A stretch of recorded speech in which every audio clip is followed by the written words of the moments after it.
Vamos ahora a platicar con Maridalia Gómez sobre esta terna. Maridalia, ¿qué tal? Muy buenos días. Muy buenos días, Raimundo. Buenos días a todos. Hay dos personas, Maridalia, que tienen muchísima experiencia en esto. Ana Laura Magaloni, que incluso ha trabajado mucho ya con varios ministros de la Suprema Corte de Justicia. Otra persona que tiene mucha experiencia en la parte de litigio en el sector privado, que es Margarita Ríos Farjat. No tanto Diana Álvarez Murphy, que incluso es la única de las tres que no tiene un rango de doctorado, cuya experiencia es más bien pequeña frente a las otras dos contendientes. Pero a ti, cuando ves esta terna, ¿qué sabor de boca te deja y qué es lo que tú consideras que está bien o que está deficiente en este proceso? En la terna, Raimundo, a estos nombres que han surgido también sumaría otro que ha estado aparentemente también presente y que podría sumarse de último momento o cambiarse por uno, por supuesto, Diana Bernal Ladrón de Guevara.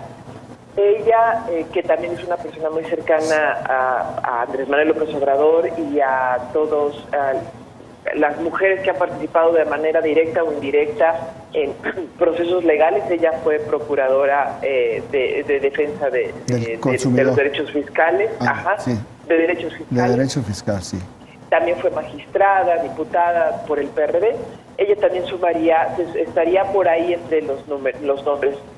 La terna es muy interesante. Las mujeres todas son personas que conoce a Andrés Manuel, su equipo cercano, y que han participado de alguna manera en actividades sobre anticorrupción,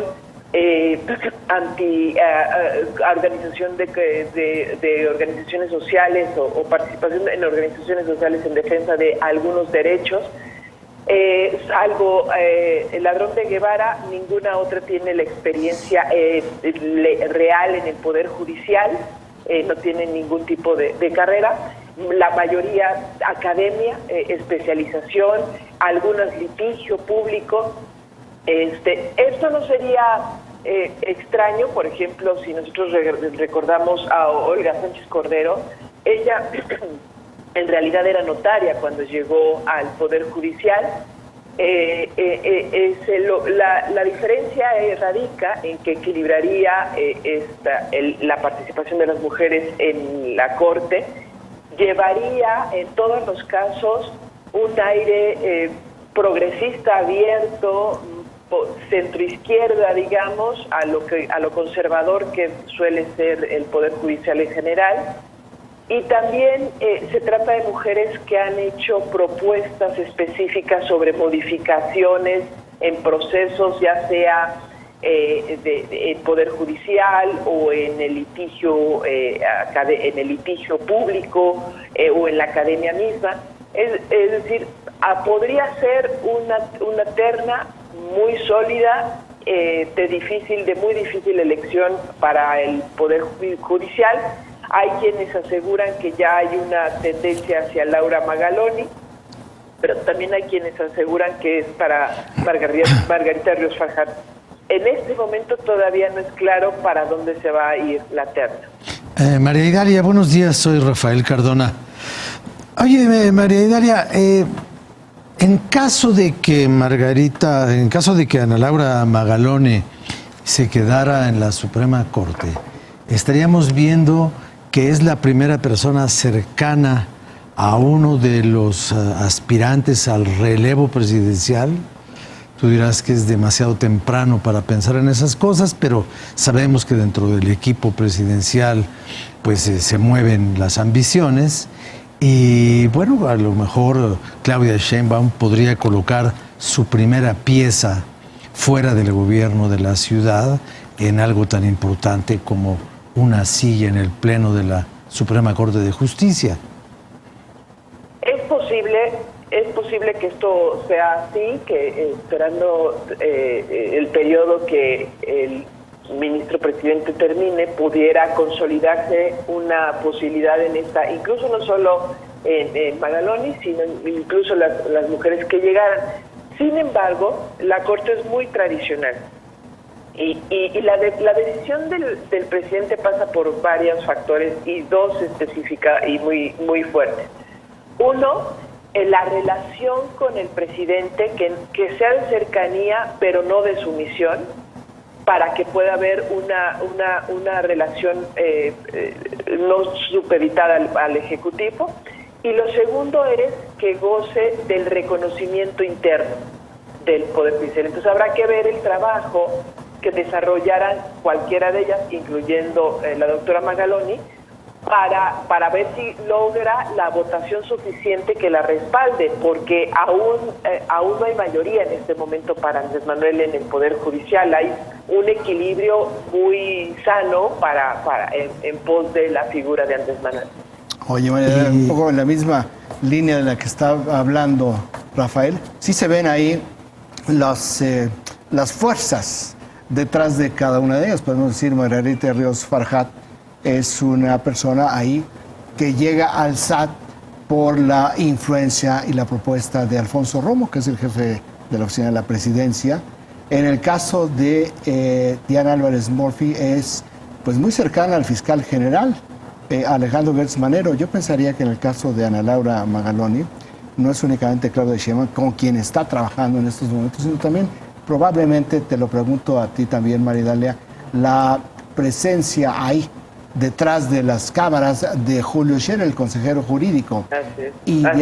Y Ladrón de Guevara, Diana Álvarez Ladrón de Guevara, es mucho más de lo que sería una estructura cercana al presidente. Sí, y de hecho Diana Ladrón de Guevara ha estado intermitente. Algunas ternas las incluyen, algunas ternas no. Yo tengo prácticamente confirmado que entra en la terna.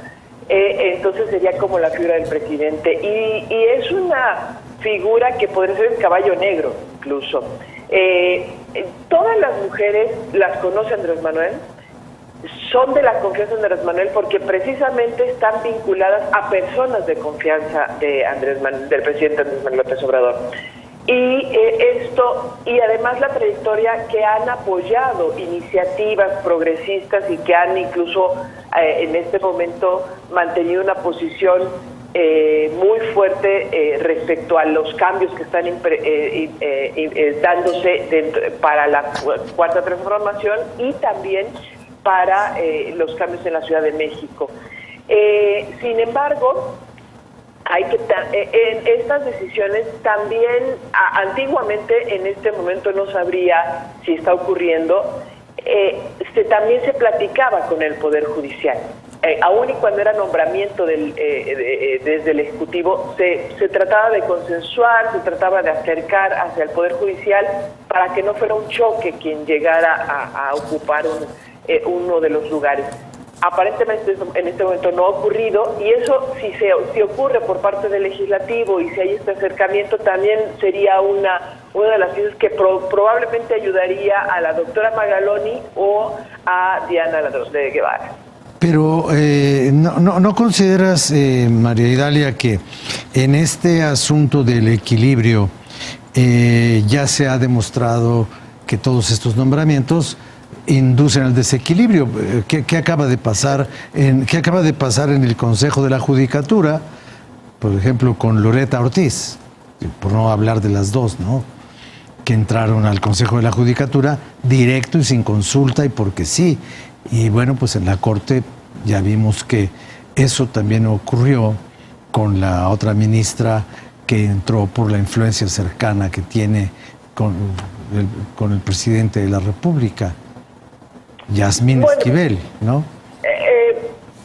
Aunque no lo parezca, sí hay acercamientos y sí hubo acercamientos con el Poder Judicial en los nombramientos del Consejo de la Judicatura en los recientes, incluso en la llegada de la ministra Yasmín. Y si revisamos la trayectoria, varios de ellos sí tienen la calidad para haber acercado, y si la comparamos con otros que están en el Poder Judicial, si recordamos al ministro Medina Mora, su trayectoria era en el servicio público desde el 2000 y en realidad no había más que, si acaso, litigado y no había tenido mayores medallas para eso, y sin embargo llegó. Vaya, los nombramientos así no son nuevos. El punto es Lo mismo incluso cuando se renovó la Corte en el 1995, tampoco todos los ministros tenían las medallas ganadas, como la misma Olga Sánchez Cordero, era fundamentalmente notaria. El tema es, primero, la calidad formativa que tienen cada uno de los que pertenecen, la trayectoria que han desempeñado en cuanto a congruencia, en cuanto a visión, porque importa mucho por las resoluciones que van a tener, pero lo que más importa sobre quienes van a ser designados es el tema de conflicto de interés. El máximo órgano de justicia del país resuelve, es el último eslabón de la justicia y tiene que llegar una persona que no tenga estos conflictos de interés. Eso sería todavía más importante, además de la formación, por supuesto, para quien llega y todos los presidentes del mundo, ya lo vemos con Trump, tratan de renovar la Corte en función de sus propios intereses. De su agenda. Así es. Lo que habíamos visto en la Corte era una Corte muy de derecha y hecha hacia el panismo y hacia Peña. Así estaba más o menos conformada. Lo que estamos viendo ahora es que Andrés Manuel va a tener la oportunidad de equilibrar la Corte mucho más hacia lo que sería Morena o la Cuarta Transformación en lugares importantes. Eso es lo que vamos a ver. Muy bien, Mariela, pues la verdad es que suena muy bien esta potencial terna para la Suprema Corte. Muchísimas gracias. Muy buenos días, Mariela Gómez. Muy buenos días a todos.